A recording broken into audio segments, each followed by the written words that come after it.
Jair Bolsonaro está internado faz quase 15 dias, lá no Hospital Distrito Federal DF-Star, lá em Brasília. Mas, nem assim, ele consegue algum respeito do STF.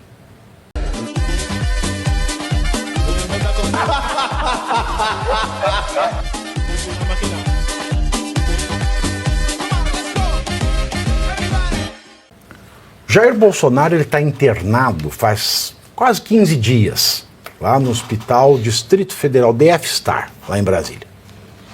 Mas, nem assim, ele consegue algum respeito do STF. Segundo informações da revista Veja, e eu retiro tudo o que eu disse se a revista Veja estiver mentindo, tá? E não está, porque eu liguei no hospital para saber. Então é por isso que eu digo que é máfia mesmo, porque eu procurei saber com a direção do grupo que é dono, né, que é o Grupo DOR. Falei com os executivos e de fato isso aconteceu. Então é máfia. Falo porque eu chequei. Falei com os executivos do Grupo DOR, que é dono do Hospital DF-Star. É por isso que eu acordo de manhã todo dia. Nossa, conseguir falar com todo mundo é impossível. O Bolsonaro está internado e quase morreu. Foi a pior cirurgia que ele passou desde a tentativa de assassinato, para quem não sabe.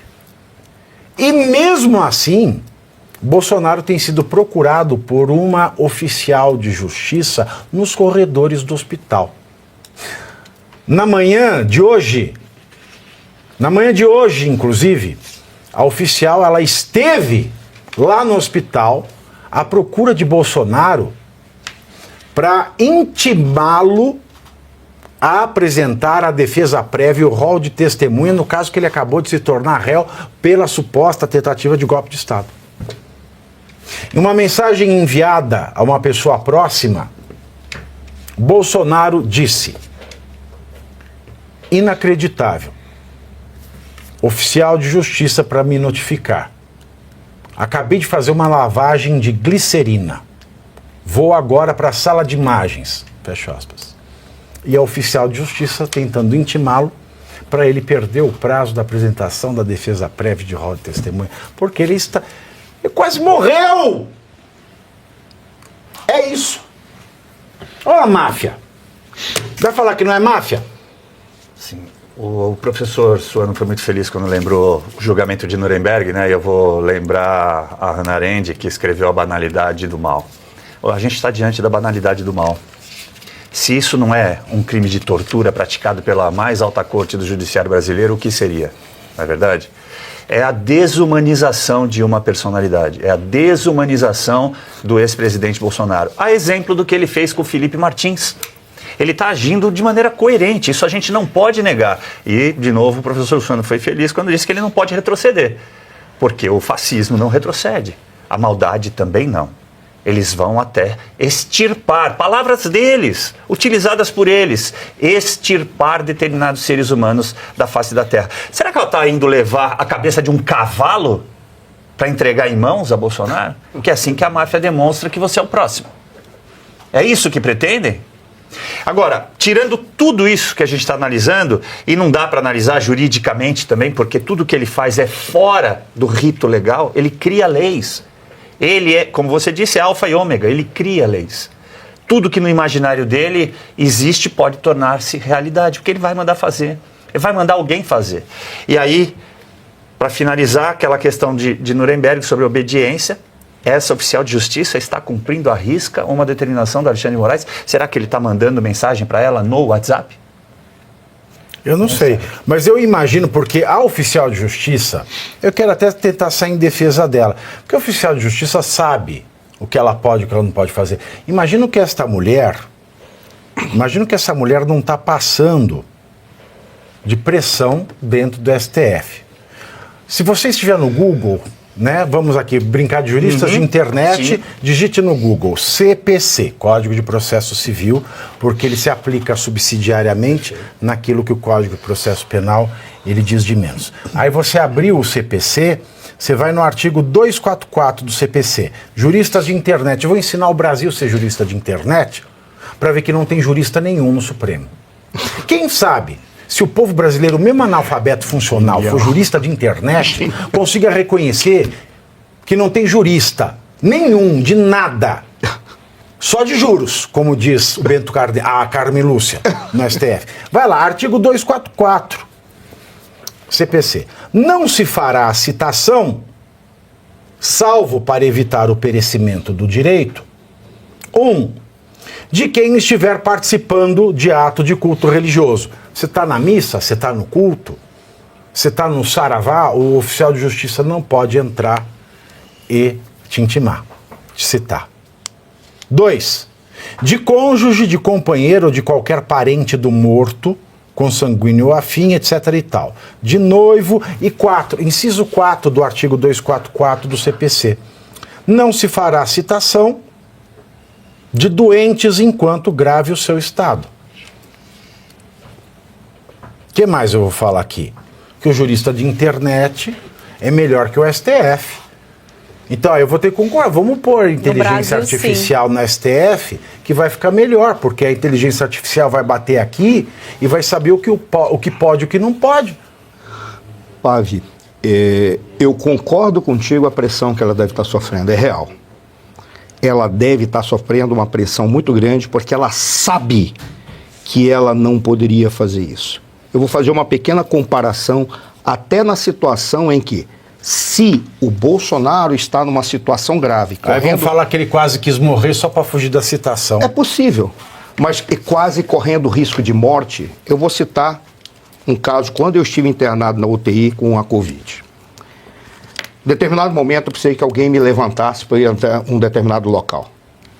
Vieram 2 enfermeiros, um foi me amparando e eu fui caminhando. Quando eu voltei, uma paciente virou de costas, porque não queria ver nós 2 passando. Aí eu perguntei para ele, o que foi que eu fiz? Ele disse, não é o senhor. É que ela disse que não gostaria de ser tratado ou cuidado por alguém como eu. Eu não vou dizer o que significa alguém como eu, mas vocês podem verificar uma situação de racismo. Aí eu disse, por que você não fala nada? Ele disse, porque ela está numa situação em que ela pode morrer a qualquer momento. E eu não posso trazer para ela uma angústia que pode causar a morte dela. Porque eu teria o direito de me rebelar, uma vez que ela foi explícita. Mas ainda assim ele não poderia. Eu abaixei a cabeça, pedi desculpa por ela, abracei ele e fui para o meu leito. Por que eu estou dizendo isso? Mesmo que não estivesse na lei aí, explícito como você colocou, ele está sob risco de morte. Ninguém pode colocar isso, porque se porventura chega lá, entrega algo, ele tem um treco em função do abalo psicológico que ele sofreu, essa pessoa é culpada, tanto aquele que mandou. Mas é exatamente isso que às vezes estão até querendo. Eles não estão nem aí. Não. Sabe o que eu fico imaginando? É que ontem ele deu uma entrevista para o César Filho no SBT. Eu ia comentar. Mas aí eu pergunto, dar uma entrevista quer dizer que você saiu do estado gravídico de saúde? O estado gravídico é de gravidez, desculpa. Do estado de gravidade de saúde? Não. Ué, a pessoa pode dar... O Tancredo Neves não foi fotografado dias antes de morrer no hospital? Né? Foi. Ele ainda estava em estado grave, mas saiu numa foto de jornal, falou com o jornalista, se é que falou, né? Ou fizeram o tio Paulo com ele. E a pergunta do César Filho, né, Pavinado? Agora, quem é o a pergunta do César Filho? Sobre se ele está sendo atendido em Brasília porque tinha medo de ser preso aqui em São Paulo, se os médicos dele eram de São Paulo. E aí ele se justificou dizendo que ele trocou de médico. Ele não tem direito de trocar de médico? Não pode. A mídia brasileira está fazendo isso. A mídia brasileira está aplaudindo o que está acontecendo com o Bolsonaro. É isso aí. E mudarão de opinião se o establishment de alguma forma mudar, o que não sinaliza nada que vai haver mudança, tá? Eles encampariam, mas eles podiam intimar pelo próprio X, né? Pelo Twitter, como já fizeram em outro caso lá com o próprio X, intimou o X, o Elon Musk pelo X. Então, podia só mencionar @Bolsonaro, ó, PRIC, você tá intimado. Mas a gente vê que há muitas pessoas felizes com essa situação, né, com essa banalidade do mal, como foi falado aqui pelo Caivano, porque o mal ele tem muita ressonância nessas pautas negativas de ódio. Alguém, as pessoas embarcam nessa. Que é sempre essa história da lição da Segunda Guerra do Nazismo, é que todo mundo, eu estaria na parte lá dos defensores, mas se for analisar, quando acontecem situações semelhantes, as pessoas costumam se aliar aos perseguidores, não aos perseguidos. Inclusive... A maioria sim. A maioria sim. Inclusive... Durante a própria pandemia a gente viu isso, né? As pessoas denunciavam umas a outras. Ana Arendt escreve isso em Eichmann, em Jerusalém. O genocídio judeu não teria sido, talvez, tão grande, ou talvez pudesse ter sido... se as lideranças judaicas não tivessem pensado em vantagens pessoais, ao invés de se rebelarem contra os nazistas. Que é o que está acontecendo. E por isso ela foi perseguida pela Mossad. Por isso a gente foi São os patinetadores. Desculpa. São aqueles que ficam brincando de patinete, dando força para indivíduo que não vale nada para voltar para o poder e passar a mão na cabeça de indivíduos que não estão nem aí para a sociedade brasileira, para lei, para nada. Um freio de arrumação e tudo vai voltar ao normal. Esses aí são aquela elite que a Arendt falou. Mas você sabe que eu saí do grupo de professores da faculdade, do WhatsApp, porque vocês sabem que o Bolsonaro sempre foi pró-Israel. Sempre teve um respeito. Tanto é que quando aconteceram desgraças naturais no Brasil, o Estado de Israel prontamente mandou equipes para auxiliar o Brasil, sem pestanejar. Sem pestanejar. Quase mesmo com países inimigos. E aí o Lula, todo mundo sabe que é viva a luta do povo palestino. Ele já deixou isso claro. Ele chamou o Estado de Israel de um Estado governado por nazistas. Ficar no aeroporto, né? Ele já disse isso, é muito claro, é óbvio, isso é fato público e notório. E tem um professor lá no grupo, né, que fez uma homenagem ao Lula e por incrível que pareça, tratou, né, bolsonaristas como lixo no grupo. Eu escrevi no grupo Viva a Luta do Povo Palestino, Estado de Israel, Estado Assassino, porque o professor era judeu e saiu do grupo. Porque eu não tenho tempo a perder com hipócrita. Me desculpa. Perfeito. Porque ver um governo falar que o Estado de Israel é assassino, aí tem que pensar nos direitos humanos do povo palestino. Se não existisse Estado de Israel, não tinha direito humano ali. A mulher no islamismo é tratada pior que cachorro.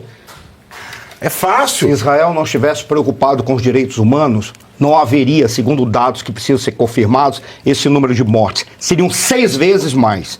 Porque Israel poderia resolver o problema da faixa de Gaza em um dia, se quisesse. Israel não o faz exatamente porque se preocupa com os direitos humanos, porque parte daqueles indivíduos que são vítimas do Hamas e são vítimas exatamente da estratégia mais desumana que tem, que é utilizar escudos humanos. É isso que eles fazem, por isso que a Gaza está vivendo o que vive. Isso que é um ataque aos direitos humanos, é você utilizar a população civil como escudo humano. Agora, sabe, eu quero aproveitar essa questão e dizer o seguinte para vocês. Porque, da mesma maneira que o Alexandre de Moraes falou, se invadisse a sua casa, você pediria anistia? Mas, peraí, a Praça dos Três Poderes não é dele. Começa daí. Se a Praça dos Três Poderes é de quem emana todo o poder, é do povo, e o povo pede anistia, não tem sentido. Aí eu lembro do sem terra, que ninguém vai preso, do sem teto, que ninguém vai preso, o narcotráfico, que domina. Né, vasto, o estado do Rio de Janeiro, mais 70% é dominado pelo narcotráfico. Uai, por que ninguém tira eles de lá? É um crime democrático. Né? Por que ninguém tira eles de lá? Aí, tem uma coisa mais sagrada, porque a Constituição, ela cria categorias de proteção especial de pessoas vulneráveis. Crianças. E vai você defender uma criança num programa de televisão contra um desembargador, você sai do programa e ainda tem que pagar 40 mil de danos morais e corre o risco de ser preso, que é o meu caso.